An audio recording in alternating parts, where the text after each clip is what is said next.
Welcome to CNS News Action. I'm Fulvio Paolocci. And I'm Larry Santana reporting for UC Berkeley's Graduate School of Journalism.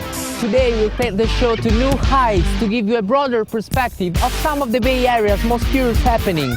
We'll take you underground to witness hip-hop's gay revolution. Up in the Sierras, where a reservoir hydrates San Francisco.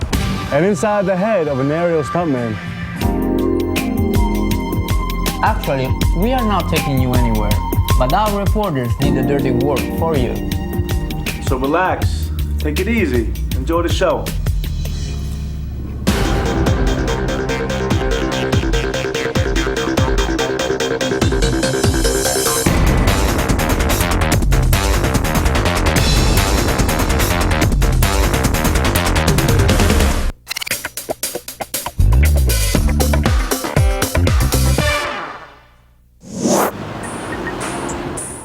The scene's a familiar one.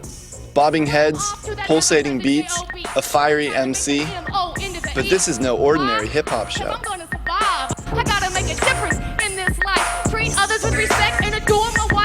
We're queers who are rapping. By definition, that is revolutionary. Julie Potter is one of a growing number of rappers who rhyme about being gay. They call their music Homo Hop. I'm white, I'm a female, and I'm gay.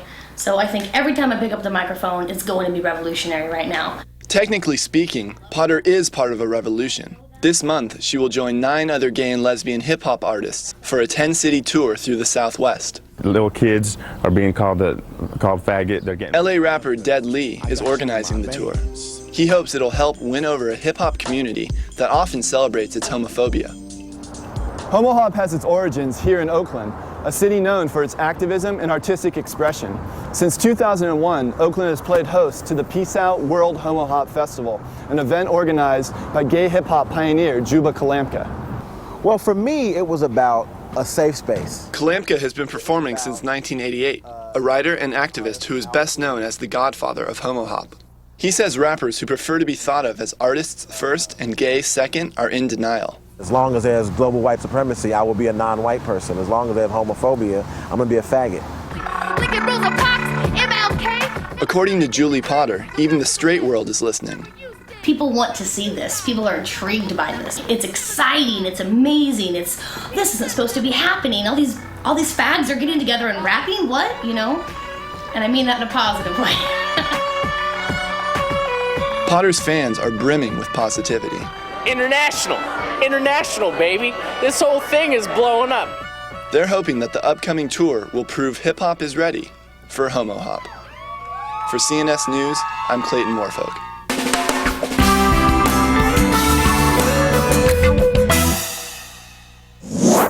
Ray Davila is about to get his medicine, but this is not your average pharmacy. How you doing?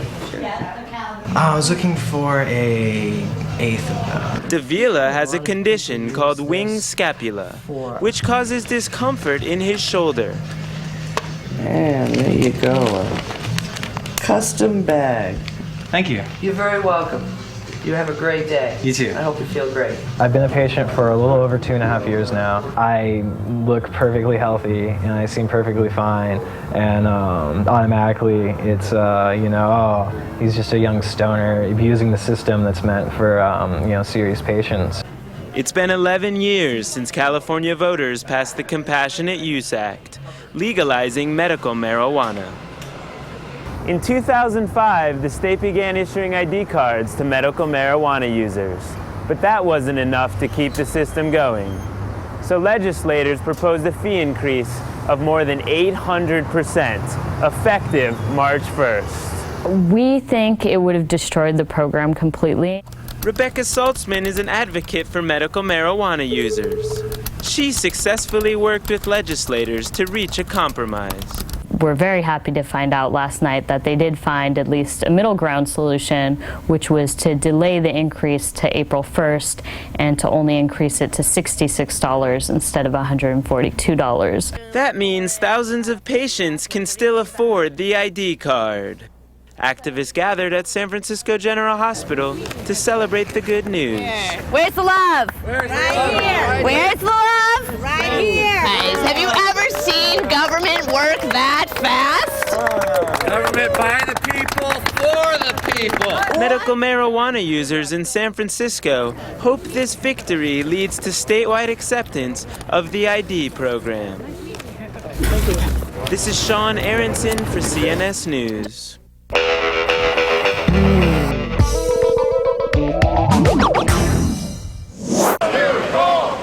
For months, environmentalists across the nation have been fighting plans to build 11 new coal-fired power plants in Texas by energy giant TXU. We don't want states to be financing any sort of dirty, dangerous, polluting energy. Rainforest Action Network protested at Merrill Lynch for providing loans to TXU. They need $11 billion in financing. So if we can throw a wrench into the financing of the deal, we can help support the groups in Texas that are fighting it out. But it was greenbacks, not green protests, that changed everything. A group of private equity firms offered $45 billion for TXU, which would be the largest leveraged buyout in history. The twist, while the firms were planning their takeover, they were negotiating with environmentalists for support. The same day of the protests, lead buyout firm Texas Pacific Group was hashing out a deal with Environmental Defense in a closed-door meeting just 2 blocks away. It was quite a surprise. I mean, this had been a very confrontational, if you will, hard-nosed fight. Up to that point, TXU had been, for the most part, unwilling to engage constructively. But Texas Pacific Group was. They agreed, among other things, to slash the number of power plants, cut carbon and other emissions, and invest heavily in energy efficiency. We're not going to win the war on climate, if that's what you want to call it, without the cooperation of the business community. David Vogel teaches environmental policy and corporate social responsibility at UC Berkeley. I think there's handwriting on the wall on the part of companies in the U.S. that finally we will have at some point climate change regulations at the federal level, and therefore companies need to anticipate those regulations in their business plans. Vogel says Texas Pacific Group may have had reasons beyond environmentalism for the deal. The deal, by putting in these environmental constraints, may have reduced the likelihood of alternative bids, which would have been quite a clever strategy. Other firms have until mid-April to make offers for TXU, and Texas regulators still have to approve the deal. For CNS News, I'm Dwayne Moles.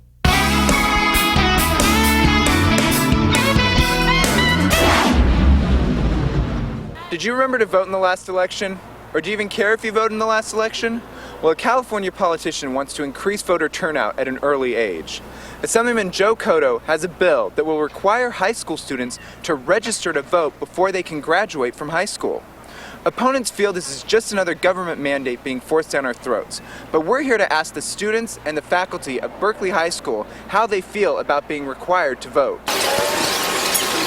It's a good idea to vote, although I don't necessarily think all high school students are responsible voters. People have the right to choose whether or not they have to vote. If someone just doesn't want to vote and they know voting is not for them, keeping them from graduating high school just doesn't seem right. I think that's good. Why? Because we need more people to vote, because a lot of people got the ability to vote, but they never do. That is good, because you know what? We need to vote and we got to get our message across. I think that it's a personal choice to vote, so I don't think that it should affect whether or not you can graduate, because a lot of people who will be graduating this high school don't even plan on staying in this country.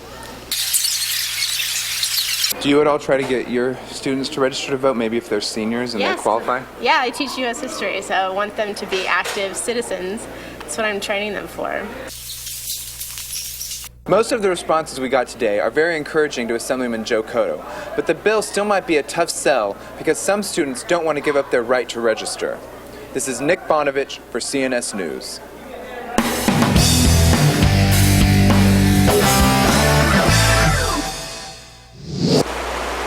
The mountains of the Sierra Nevada never had a better friend than environmentalist John Muir. But recently, Muir and other nature lovers found support from an unexpected source. President Bush put $7 million in the budget to study the recreational benefits of removing Hetch Hetchy Reservoir. It's a monumental thing for a president to take notice of something like this. I think, in some sense, I think John Muir is looking over everybody's shoulders and helping us out. Hetch Hetchy Reservoir lies in Yosemite National Park. It provides drinking water and power to 2.5 million people, most of whom live here in the Bay Area. The dam has been a target of environmentalists since it was built in 1923. But global warming is making it harder to answer the question, should Hetch Hetchy be restored to its natural state? Okay, on your left hand. Yeah, global warming is definitely on the minds of pretty much everybody at Department of Water Resources. Oh, that's much better sampling. Frank Gerke measures snow depths for the agency. This winter's snowpack, just over 60% of the annual average.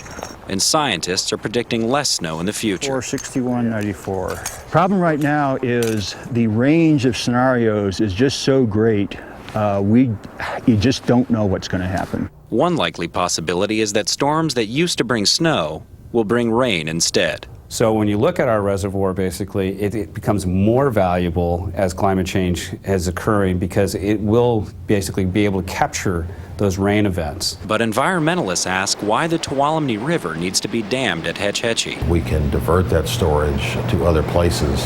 We'll have as reliable, if not more reliable, a water system. That argument still doesn't resonate with officials in San Francisco. So it's always kind of a guessing game when they say you can take it someplace else, but they have no definitive answer. So it's like a moving target. Restore Hetch Hetchy's Ron Good thinks the president's request for funding may light a fire under those who care about the valley. So I think it's important that we seize the opportunity we have now to get people behind this idea. If the Hetch Hetchy Dam is removed, the state estimates a price tag of $10 billion to rearrange San Francisco's water system. The cost has caused some environmentalists to wonder if there are bigger battles to fight. This is Zachary Stauffer for CNS News.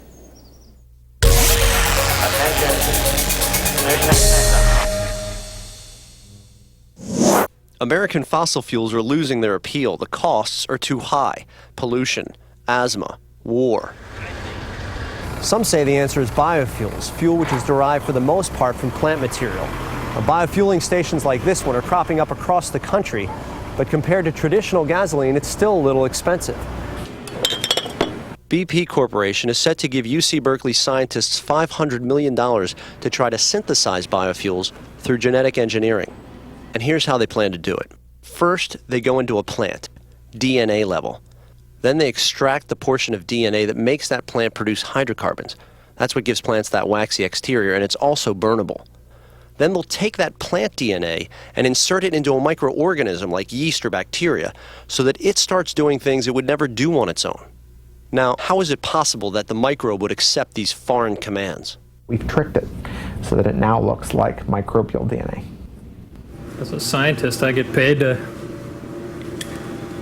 solve puzzles. You know, some people like the crossword. I like metabolite biosynthesis, figuring out how to tame a bacteria and get it to do what I want. It's pretty amazing stuff. Each stage of the process has its own challenges. Pulling that gene out of the plant is like literally like finding a needle in a haystack. Because you're talking about one gene in 100,000. And yet that is the easy part. You can get a bacteria to produce a little bit of gasoline. Getting it to produce a lot of gasoline is where the challenge comes in. So they re-engineer the original plant DNA to make it hyper-productive. But there's still a problem. The fuel it is now forced to produce is toxic to the microbe itself, which makes some people think the minds and money behind the research could be better spent. There are so many alternatives that unfortunately are not patentable. Unfortunately, our corporate partners would not profit from them, and I think that's the reason why we're not pursuing those. There are even some skeptics on the inside. There is science to curb global warming pretty quickly, a lot more quickly than just finding some new fuels. These will help, but global warming is a political issue. So it's not just science, it's political science, and some people are getting uneasy about BP steering Berkeley research. From campus, where the debate continues, this is Brian Pollock, CNS News.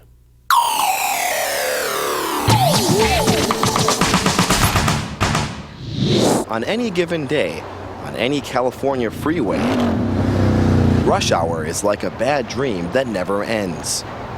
Just off the congested I-80 freeway in Davis, there's a man with a plan, engineer Paul Mahler. I'm an almond farmer. I've been a professor on campus. I've sell organic almond butter on eBay. I've done a lot of things to make money. He is also an inventor. As a kid, he built a Ferris wheel and tinkered with cars. He even built a flying saucer. Now he hopes a similar sky-high idea will change the way we drive. While many engineering concepts start as computer prototypes or models like the one you see here in my hands, Mahler has not stopped there. Mahler's built one. Behold the M400 Skycar. So how does it work?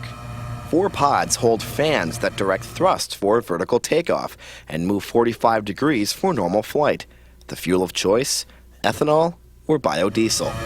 Top airspeed, 350 miles per hour. A total of 8 engines on the car ensures safety. One engine failed, it just died out of the system, and you had 7 engines still driving the system. One more thing is needed to build a Skycar.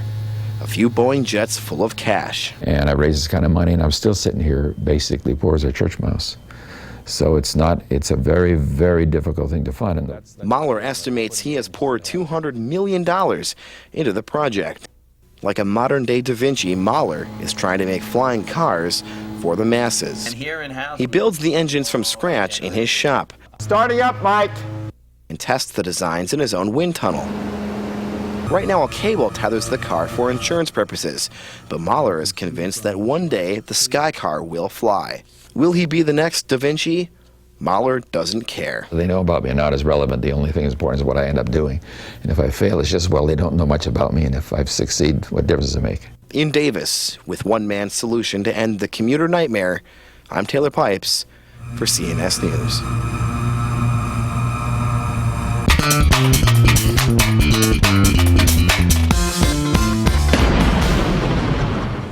It's the second day of work here on Vallejo Street, where a 75-foot wide boulder, about the length of 5 cars, slid down from the cliff supporting this building. 120 people have been left to find someplace else to live, and at least 3 businesses have been closed. We're here to see if people's confidence is on the slide as well. You don't think it's going to happen again? I live on this side, so I feel really secure on the hill. Uh-huh. Yeah. Next week when you go to work. Well, I think they're going to be done in a couple days. So how long do you think this whole thing is going to take? That I wouldn't know. I would imagine the cleanup part of it. I would say they would probably have that done probably 7 to 10 days. No, there's like 150 people just passing through that are like Rockslide, and on this side of the street it's gold, it's good as gravy, you can't see anything, but if you walk down there it's like, oh my gosh. Oh, you live? Yeah. You live at this residence over here. I took many pictures, you see? Close the door. Close the door. You can see how little of the cliff remains where this building is perched. Construction crews are trying to stabilize the situation, but there's still a lot of concern in the area about the path that these rocks are going to take. This is Mariama Nance for CNS News.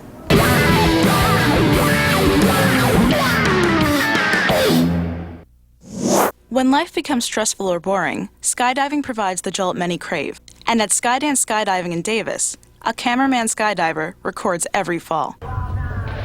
Operating out of a trailer and hangar, the dive center gives all its customers, from first-time divers to veteran jumpers, the thrills they seek. They jump out of a fast-climbing, single-turbine airplane designed for skydiving. Once you make the commitment, the hardest part for some is getting on the plane. But first, they must suit up and train. Every new jumper gets less than an hour of training before diving with an expert strapped to his back. There's only me and about one other person out here that you'd want to trust. Photojournalist Peter Galley dives alongside customers and films them with a camera on his helmet. We have a little switch that tells me if the camera is turned on or off.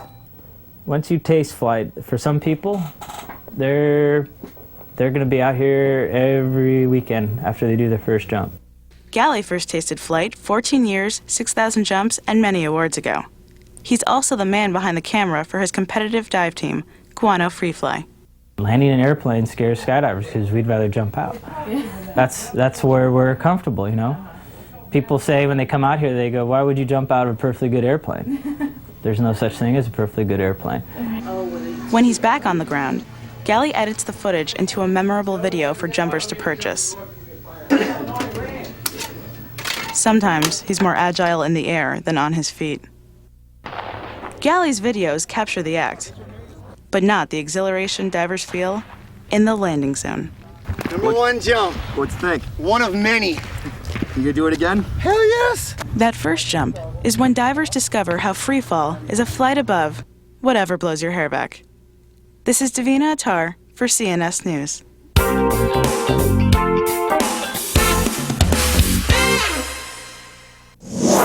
Every January through March, visitors flock to Año Nuevo State Reserve to admire the elephant seals and see their new pups basking in the sun. Here we go. While volunteer docents lead tours through the coastal park, rangers make sure the natural habitat stays protected. Park Ranger Michael Grant enjoys educating visitors. The delight that people have when they first see elephants, it's wonderful to watch their reactions. Others dedicate their lives to learning more about these creatures. Researcher Pat Morris has studied elephant seals for over 20 years. Today happens to be the day of the year that we do the final weaner count. And weaner is the term we use for the weaned elephant seal pups. This March, Morris counted about 1,900 weaners, confirming a stable population. During the height of breeding, 2.5-ton males battle one another for the right to mate with a group of females. And the two males come at each other and they rear up and they're chest to chest and they go like this with each other, trying to bite each other in the neck. The seals also offer scientists a unique way to study the ocean. Researchers at Long Marine Lab in Santa Cruz are tagging seals like this to find out more about the ocean's temperature and pollution levels. By enlisting this network of traveling seals, scientists can build a 3D picture of the sea and understand the effects of global warming. A major part of the study is to see how elephant seals respond to the ocean. The animals go all the way out beyond the international date line, all the way up to the Aleutian Islands, virtually using the entire North Pacific Ocean. The scientists are placing high-tech tracking devices on the seals. This tag's rather expensive. It's about $9,000 tag. But an elephant seal dives 60 times a day. We get about 6 to 7 high-quality salinity time depth profiles every day. These large-scale climate-driven patterns in the ocean, elephant seals definitely respond to that. Soon, the beach will empty as the adult seals leave for deeper waters. But more and more are sending messages from their home to ours. This is Sonia Narang for CNS News.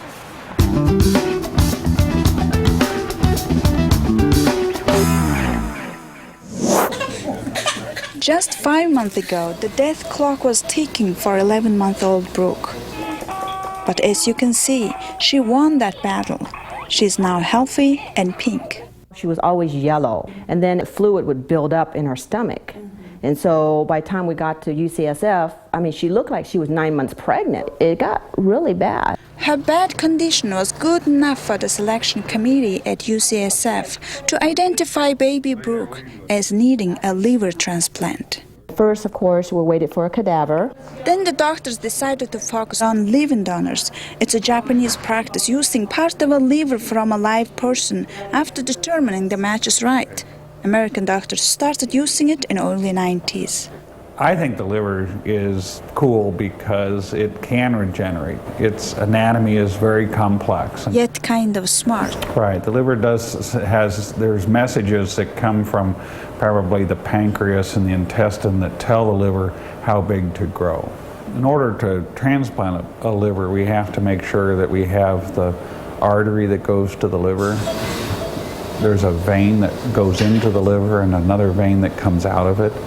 And then the bile duct. We have to make sure that each of those 4 structures, we have enough length and that we can sew them back together. As you know, any surgery can result in a death, and this is a very big surgery. After several weeks of preparation, the magical moment happens. 2 surgeries at one time. They took 20% of my liver, and so it's already regenerated, in fact, within 3 months. All living donors have a 10 to 14-inch scar they wear as a badge of honor for saving a life. Regardless of all these miracles, putting someone's life at risk in order to save another life is the downside of this surgery. This is Daira Tsang for CNS News. That's all for now. Remember, you can catch all of our shows by Googling CNS News. I'm Larry Santana. And I'm Fulvio Paolocci. Thanks for watching. The twist, while they were working out the takeover, they were to get...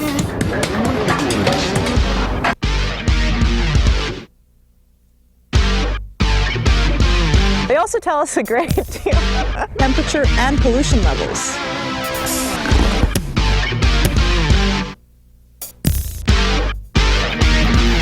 A city well known for its activism. Again, Homo Hop.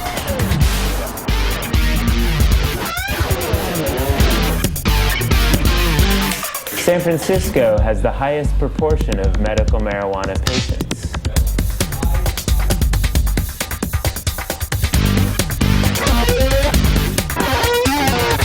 This one really flies. In fact, it's like, let me stop real quick.